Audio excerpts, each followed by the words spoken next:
Operation true promise two, Iran ने Israel को सबक सिखाने की ठान ली।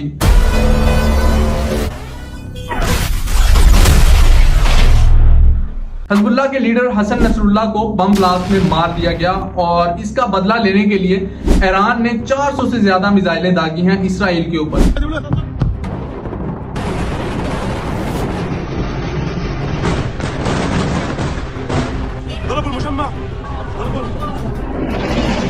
इसराइल ने भी बैक स्टेप नहीं लिया और नेतन्याहू ने फैसला किया कि हम जवाबी कार्रवाई जरूर करेंगे, हम जवाबी हमला जरूर करेंगे। If you strike us, we will strike you. There is no place in Iran that the long arm of Israel cannot reach. And I have another message for this assembly and for the world outside this hall. We are winning. क्या Israel right पर है जो सबसे लड़ता फिर रहा है, कभी फलस्तीन पर हमला करता है तो कभी लिबनान के ऊपर। हिजबुल्लाह के लीडर टीवी पे आते हैं और कहते हैं कि आप पूछते थे ना कि इस्राएली एजेंट कौन है, आपके हाथ में जो फोन है ये है इस्राएली एजेंट, जो आपके बच्चों के हाथ में, आपकी बीवी के और आपके सब घर वालों के हाथ में है,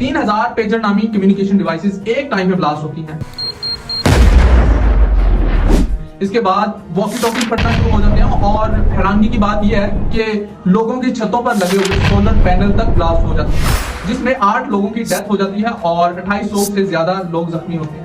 सोचने की बात यह है कि इस ब्लास्ट में 9 साल फातिमा नामी बच्ची का क्या कसूर था जो कि इसमें टारगेट हुई। उसने जूं ही अपने बाबा का जो पेजर नामी डिवाइस है वो पकड़ाने की कोशिश की, तभी वो ब्लास्ट हुआ और उस बच्ची की जान चली गई। एक तरफ इसराइल अपने हथकंडे इस्तेमाल कर रहा है और दूसरी तरफ हिजबुल्लाह की हिमायत में ईरान ने भी कोई कसर नहीं छोड़ी। इन सभी कॉन्फ्लिक्ट्स के बैक एंड पे कौन है और नजर आती हुई बड़ी जंग की रियलिटी क्या है, आइए जानने की कोशिश करते हैं। Of missiles and rockets into Israel today, including one aimed at Tel Aviv, which was intercepted. Israel Rescue Services say that no injuries or damages. Ali info world की आज की वीडियो में खुशामदी। 17 सितंबर साल 2024 को लेबनान के अंदर अचानक से ब्लास्ट होना शुरू हो जाते हैं।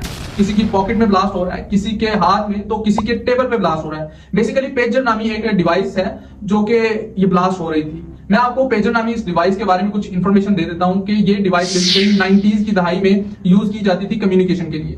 इसका ये फायदा होता था कि आपकी लोकेशन का किसी को पता नहीं चल सकता था और एक टाइम पे ज्यादा लोगों को एक ही मैसेज फॉरवर्ड करने के लिए ये डिवाइस को यूज किया जाता था, जिसे एक मेन सर्वर से कंट्रोल किया जाता था और वहां से मैसेज सेंड किया जाता था और एक ही टाइम पे सब लोगों के पास, जिनके पास ये पेजर डिवाइस मौजूद होती थी, उनके पास ये मैसेज पहुंच जाता था। हिजबुल्लाह के कई लोगों को उनकी मोबाइल की लोकेशन से ट्रेस करके मिसाइल से मारा जा चुका था, जो कि आउट ऑफ कंट्री भी कुछ लोग थे, जो कि कुछ लोग लिबनान की टेरिटरी से बाहर भी थे, उन्हें भी निशाना बनाया जा चुका था लोकेशन से ट्रेस करके।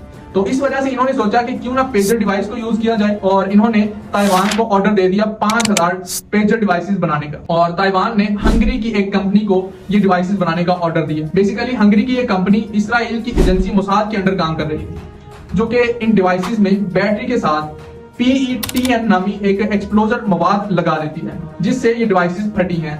हम इस बात की गहराई में तो नहीं जाएंगे, हम असल मुद्दे पे आते हैं जो इस वक्त चल रहा है। इसराइल ने लिबनान के ऊपर 1500 से ज्यादा एयर स्ट्राइक्स की हैं, जिसके अंदर 700 से ज्यादा लोग अपनी जान से हाथ धो बैठे हैं। इसराइल के मुताबिक ये एयर स्ट्राइक्स करना बहुत जरूरी थी, क्योंकि हिजबुल्लाह के मिलिट्री इक्विपमेंट्स जो कि इन्होंने लोगों के घरों के अंदर छुपा के रखे हुए हैं, जिनकी ये मंथली रेंट भी पे करते हैं, वो इन्हें बेसिकली तबाह करने थे। तो इन्होंने ये एयर स्ट्राइक्स की हैं, जो कि टारगेट जो सेट किए गए थे, इनमें से एक टारगेट जो पर्टिकुलर था और वो टारगेट था हिजबुल्लाह का हेडक्वार्टर, और इसके अंदर भी एक पर्टिकुलर स्ट्राइक का टारगेट जो है वो हसन नसरुल्लाह खुद थे। रिपोर्ट्स के मुताबिक बंकर बस्टर बम इस्तेमाल किए गए हैं इस स्ट्राइक में हसन नसरुल्लाह को मारने के लिए।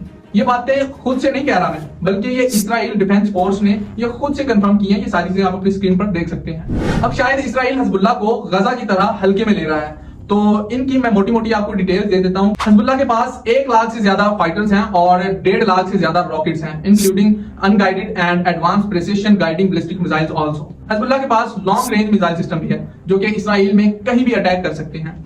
इसलिए इसराइल के लिए हिजबुल्लाह हमास के कंपैरिजन में काफी बड़ा स्ट्रेटेजिक थ्रेट भी हो सकता है। हिजबुल्लाह के पास वेल कंस्ट्रक्टेड अंडरग्राउंड बंकर्स और डिफेंस सिस्टम भी है, जो कि लेबनान में काफी ज्यादा एक्टिव हैं। और अगर फाइनेंशियल सपोर्ट की बात करें तो हिजबुल्लाह और ईरान का रिश्ता किसी से ढका छुपा नहीं है। ईरान हजबुल्लाह को हर साल $700 मिलियन की फंडिंग देता है, जो कि सोफिस्टिकेटेड वेपन्स और इनकी ट्रेनिंग के लिए इस्तेमाल किया जाता है। और इन सब स्टेट्स को मद्देनजर रखते हुए हजबुल्लाह दुनिया की सबसे बड़ी नॉन स्टेट एक्टिव एजेंसी है और इनकी ताकत सिर्फ और सिर्फ ये मिलिट्री इक्विपमेंट्स नहीं बल्कि ये पॉलिटिकली भी बहुत ही ज्यादा स्ट्रांग है और लिबनान की पॉलिटिक्स के ऊपर इनकी काफी हद तक होल्ड भी है। हजबुल्लाह ग्रुप के लीडर के मारे जाने के बाद ये ग्रुप कमजोर नहीं हुआ बल्कि इन्होंने इसका बदला लेने के लिए 250 से ज्यादा मिसाइलें दागी हैं इसराइल के ऊपर। इन दोनों कंट्रीज की स्ट्रेंथ और बिगड़ती हुई सूरत हाल को देख करके यूरोपीय यूनियन, फ्रांस, यूएस और सऊदी अरेबिया समेत 12 कंट्रीज ने कम से कम 21 दिन की सीज फायर का समझौता पेश किया है ताकि डिप्लोमेसी को थोड़ा सा स्पेस मिले और इस ज्वाइंट स्टेटमेंट में एक रीजनल वार की रिस्क को एक्सेप्टेबल कहा गया है और सिविलियंस की सेफ्टी को मद्देनजर रखते हुए ये डिमांड की गई है। एक तरफ तो यूएस और ये सारी कंट्रीज इसराइल को ये कह रहे हैं कि भाई अब कुछ ज्यादा हो रहा है, हम एक और जंग को अफोर्ड नहीं कर सकते। वहीं दूसरी तरफ नेतन्याहू पर कुछ खास फर्क नहीं पड़ रहा, उनके कान पर तो जून तक नहीं रेंग रही। इस स्टेटमेंट के अगले ही दिन नेतन्याहू ने न्यूयॉर्क में चल रहे यूएन असेंबली के इजलास में एड्रेस करते हुए साफ साफ ये कह दिया कि इसराइल हजबुल्लाह पर तब तक हमला करेगा जब तक इनके कुछ सिलेक्टेड गोल जो है वो अचीव नहीं हो जाते। And will continue degrading Hezbollah until all our objectives are met. इस स्पीच के कुछ घंटों के अंदर अंदर अमेरिका के अंदर बैठे ही नेतन्याहू ने बेरूट पर यह एयर स्ट्राइक अप्रूव कर दिया जिसमें हजबुल्लाह के चीफ हसन नसरुल्लाह मारे गए।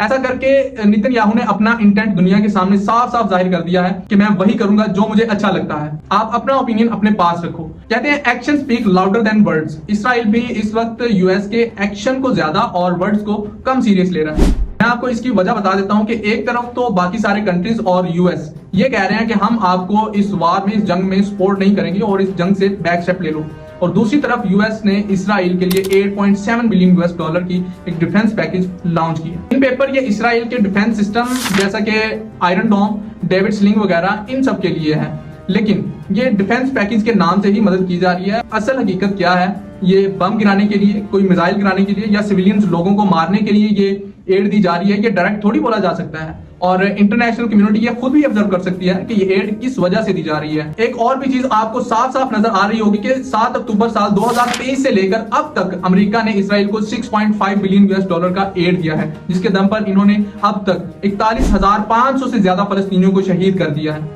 अब देखते हैं कि 8 बिलियन के पैकेज में कितने और सिविलियंस को डिफेंस सिस्टम के नाम पर मारा जाएगा। यहां तक कि सीज फायर के ज्वाइंट स्टेटमेंट के कुछ घंटे बाद ही नेतन्याहू ने अपने सोल्जर्स को फुल फोर्स के साथ ऑपरेशन को जारी रखने का ऑर्डर भी दे दिया। अब हसन नसरुल्लाह के जाने के बाद सीज फायर कम और ये रीजनल वार की प्रोबेबिलिटी ज्यादा हो रही है। तो आखिर में सवाल ये उठता है कि आखिरकार इसराइल चाहता क्या है।